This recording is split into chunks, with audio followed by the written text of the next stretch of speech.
A partir deste momento, inicia-se os movimentos de contestação à ordem, que é a fase social, da fase da sociedade, que vai de 1894 a 1910.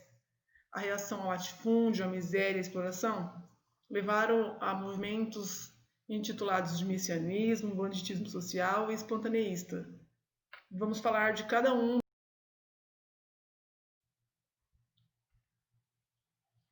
Um dos movimentos expoentes do messianismo é Canudos, resultado da concentração fundiária, da fome e da miséria no Nordeste. Estamos falando de uma comunidade que se formou, tendo como nome Canudos, comunidade esta que se formou em Belo Monte, e teve a liderança do beato Antônio Conselheiro. O nome dele era Antônio Mendes Maciel, mas ele era mais conhecido como Antônio Conselheiro. Esse movimento social é messiânico por ter uma característica marcante, que é características, digamos, de religiosidade, dado o fato de que o Antônio Conselheiro peregrinava o sertão nordestino, levando palavras de conforto espiritual às pessoas em necessidades emocionais, necessidades fisiológicas, necessidades até, digamos, econômicas, financeiras e, por que não dizer, alimentar. Comunidade que se formou em Belo Monte, é uma sociedade, uma comunidade paralela ao Estado, à República. Haja visto que grande parte das pessoas que estavam nas fazendas se deslocaram para Canudos.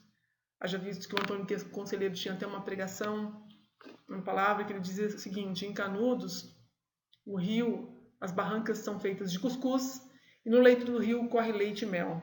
Com esta fala, ele queria simplesmente explicitar que Canudos era uma comunidade em que não existia fome, mas sim fartura de alimentos, e que todos que ali chegassem, cada um teria sua função. Se soubesse rezar, iria rezar, orar, orar. Se soubesse plantar, iria plantar. Quem soubesse colher, iria colher. E assim, cada pessoa dentro dessa sociedade teria uma função para o bom andamento desta comunidade. Nesse sentido, as pessoas abandonaram as fazendas, faltou mão de obra nas fazendas.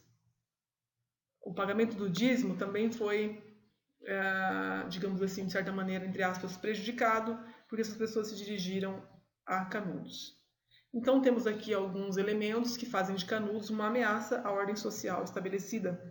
A primeira, como foi mencionado, a falta de mão de obra nas fazendas e também a perda do curral eleitoral, porque alguns eleitores deixaram as fazendas e se dirigiram a Canudos.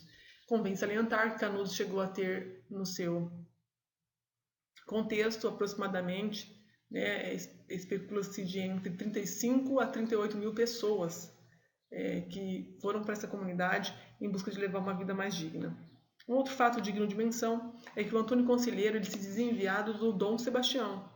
Estamos falando de um início da República, um conturbado início da República, e o Antônio Conselheiro fazendo menção à monarquia. Isso também chamou a atenção das autoridades e fizeram com que o Estado se voltasse contra Canudos. Então temos aqui elementos que eu vou reiterá-los. O primeiro, a falta de mão de obra nas fazendas, a perda do curral eleitoral, o não pagamento do dízimo ou a redução da arrecadação através do dízimo, e o fato do Antônio Conselheiro fazer alusão à monarquia, sendo que estávamos vivendo uma república, um conturbado início.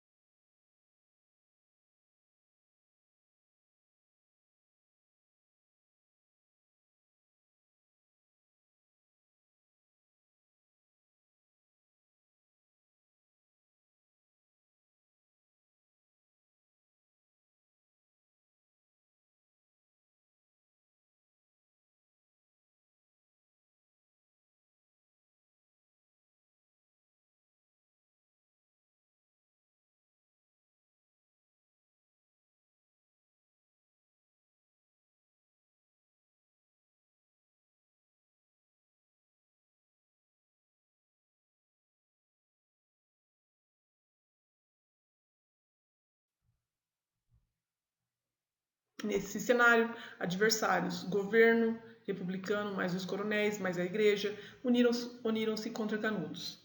A campanha de difamação contra Canudos atinge os principais jornais da capital, associando Canudos ao retorno da monarquia e ao fanatismo religioso. Após 4 expedições, Canudos é massacrada.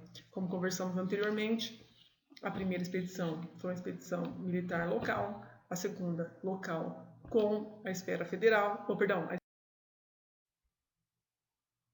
Na sequência, também outro movimento messiânico foi a Guerra do Contestado. Contestado por ser uma região contestada entre o estado de Santa Catarina e do Paraná.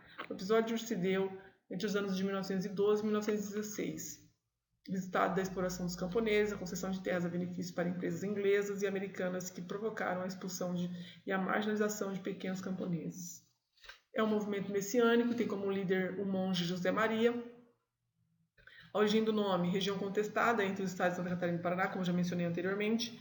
E eu mencionei também anteriormente, numa aula anterior, que o Percival Farquhar, um inglês que estava responsável pela concessão da construção da linha férrea no Brasil, ele havia ganho também, além da concessão, 15 quilômetros de faixas de terra, margeando a ferrovia. Nesse cenário, nesse contexto, as pessoas que ali moravam estavam empregadas na construção da ferrovia. Entretanto, com o término da obra, as pessoas estavam sem onde morar e sem onde trabalhar. Eis que surge um descontentamento e surge também o líder José Maria, levando palavras de conforto espiritual e arregimentando pessoas no seu entorno. O governo vê no contestado o que se processou também em Canudos. E assim como Canudos, os participantes foram violentamente massacrados. Reiterando, o Estado promoveu uma organização de força total já no primeiro embate contra o contestado, a fim de não passar vergonha, como havia ocorrido em Canudos. Convém salientar que foi o primeiro episódio em que utilizaram até mesmo avião para o combate.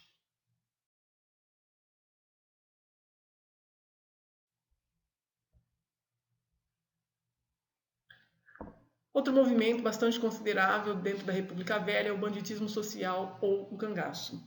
Em sua obra Rebelde Primitivo, Eric Hobsbawm, um britânico historiador, menciona o banditismo social ou cangaço brasileiro. Faz uma comparação com Robin Hood. O cangaço foi na região nordestina entre os anos de 1890 e 1940. As causas, obviamente, é a inoperância do Estado, a miséria crônica da população nordestina, a seca, a má distribuição de terra, descasos do Estado e dos coronéis para com os mais pobres e a violência. Acontece que os coronéis possuíam pessoas que faziam sua guarda pessoal, eram chamados jagunços, pessoas responsáveis por fazer a segurança do coronel e, em grande parte dos casos, da propriedade, do latifúndio. Os coronéis armavam, concediam armas a essas pessoas para que pudessem fazer essa segurança pessoal. Entretanto, alguns jagunços, eles, descontentes com a situação em que estavam vivendo, se afugentavam das fazendas, foragiam das fazendas e nesta fuga levavam consigo as armas e formavam bandos armados. Os principais bandos, o Lampião e de Curisco. A ação desses bandos armados percorria o interior nordestino, sobrevivendo de delitos. A polícia vivia no encalço dessas pessoas, desses bandos, haja visto que eles viviam na ilegalidade, na imoralidade, roubavam dos ricos para fornecer aos pobres, assim conhecidos. Também eram conhecidos pela extrema violência com que agiam. Agiam com violência também para com seus grupos rivais de cangaceiros.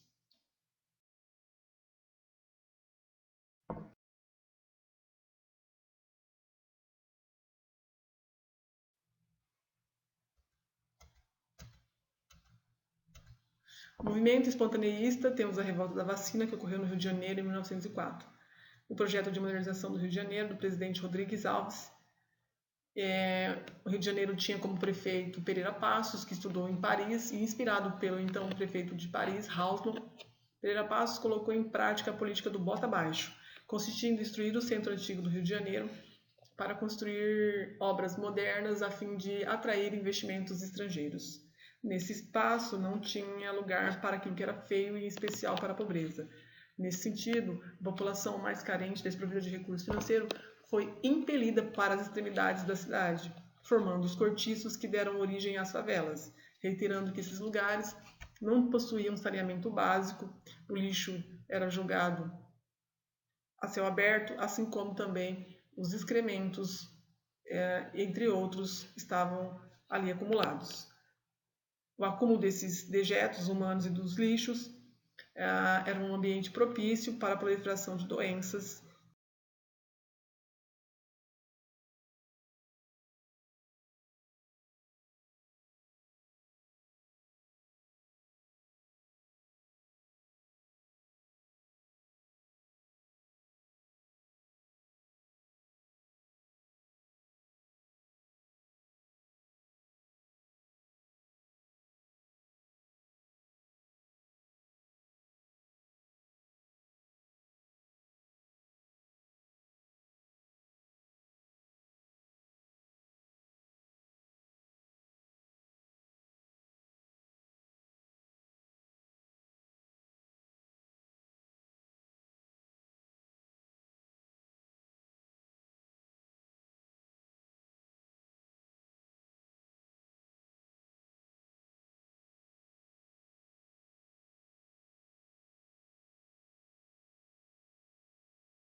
Diante do cenário,